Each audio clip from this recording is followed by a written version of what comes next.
Hey everyone, so I recently took care of the power steering rack on my Tundra, and unfortunately I didn't document the process, but I wanted to show you guys exactly what I did so you can have a visual idea, since I know there's a lot of how-tos on the forums, but there's not really a whole lot of videos.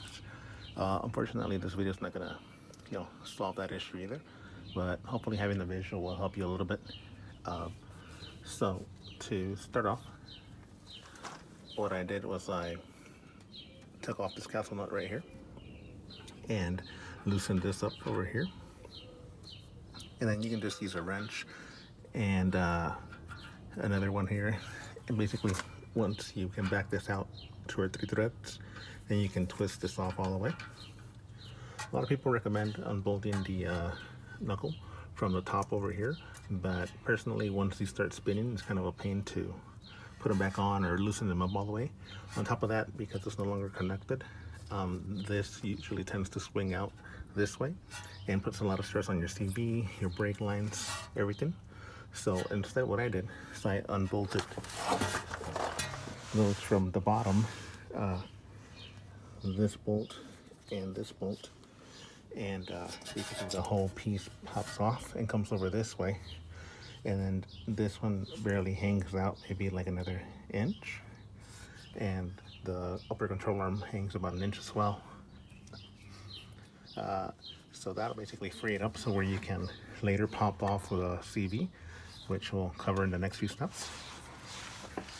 A lot of people talk about removing the oil cooler and or the oil filter housing. I did not touch this at all. What I did do is I went ahead and bolted these, which is the one bolt that's right here, or yeah, that bolt, and then the other one is right here. So 1, 2. So just take those two and you'll be able to remove this heart line. Now you won't be able to remove it right away. That'll be in the next step. Basically just take those two off, and then you want to loosen this up, which is for your power steering rack right there. I'll loosen this one up too for your power steering rack right here. And then for your differential, I do recommend removing it. It's super simple. Once you pop off the CV axles, you want to drive like a breaker bar or something, pry bar right here, and separate them, kind of slowly rotating your CV. So as you go along, just kind of spin it little by little like that, then do it again like that, and as you go around the whole thing, just kind of be prying away from it and it'll pop out. But you got to do like 1 inch at a time, otherwise if you try to do it at 12 o'clock, 6 o'clock, 3 and 9, it's gonna be a lot harder. So just kind of work around it like 1 inch increments and it'll pop out.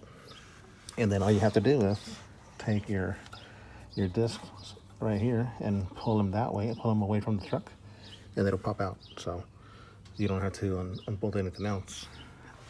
So once you have them unhooked from the differential, there's going to be a little bit of oil dripping, maybe just like half a quart. It really doesn't drip that much if you keep it level. Now if you want to drain it first, you can definitely go ahead and drain it, but I didn't have to do that. I just brought it down level and I lost maybe like 3 ounces, not very much at all. So the other thing you want to do is your ADD controller. You're going to go ahead and unhook the harness, which is right there. Believe me, it's harder to get the phone to see it than it is to actually do it. So you just unhook it, and that's it. So unhook that one, keep it out of the way. You'll be tempted to unhook this. Don't worry about it. You can keep this vacuum line in place. Don't worry about taking it off, because it goes part of those lines right here. So if you notice, so here's your differential, here's a drain plug, here's your CV, and up there you have 2 breather lines. Okay, so you want to unhook those 2, All right, but guess what? It might look like it's kind of hard to get in there, but if you just look over this way, right between your drive shaft and your catalytic, you can actually put your hand in there. And guess what? They're right here. So you can get full access to them and unhook them. So just unhook this one and this one, these two. That ADD actuator. And now, before you disconnect it, before you drop this differential, you actually want to unhook your drive line, which I'm actually in the process of putting it back on right now, which is why I wanted to show you guys. But you can see right here that I have it unhooked. So just mark it, because the drive lines are balanced. So just mark it, and that way you connect it with the same bolt pattern and hook it back up. But the drive line, you know, it flexes, so you can see, you can move it. See how it moves a little bit? You can move it just enough to get it out of the way and have it resting on your brace. So I hope this helps somebody. The next step would be to loosen these right here, the mounts for the differential. So here's one, here's two, right here. Here's three. This one goes to the actual differential. This one's 4, and this one right here, 5. So 1, 2, 3, 4, and 5. So at that point, once you've loosened it up, you want to have something supporting it here, right here, like a transmission jack or a regular jack. And once you remove them, this mount will just slide right out. You don't even have to fight it. Once everything's unbolted and you're supporting this, this mount is going to slide right out. So just grab that out of the way and then start bringing it down. And now you can really bring the differential all the way down. So once you bring that down, then you have full unrestricted access to your steering rack, which is right there. That's your steering rack. See? And you'll be able to see your joint for the power line, those right there, the send and return lines. Those two right there, you can barely see. That's it. So you'll unhook those two once you have dropped your differential.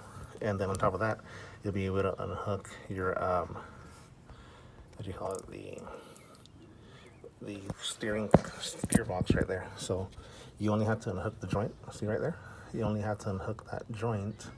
You don't have to take the gear out like so many people do. So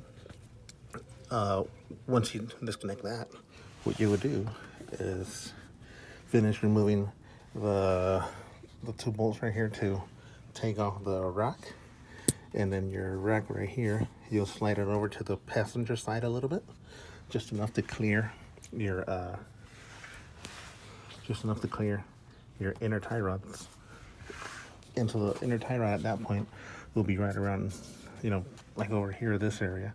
So you just fold it down over this way, and then pull the entire steering rack out through here, through this section, down and out.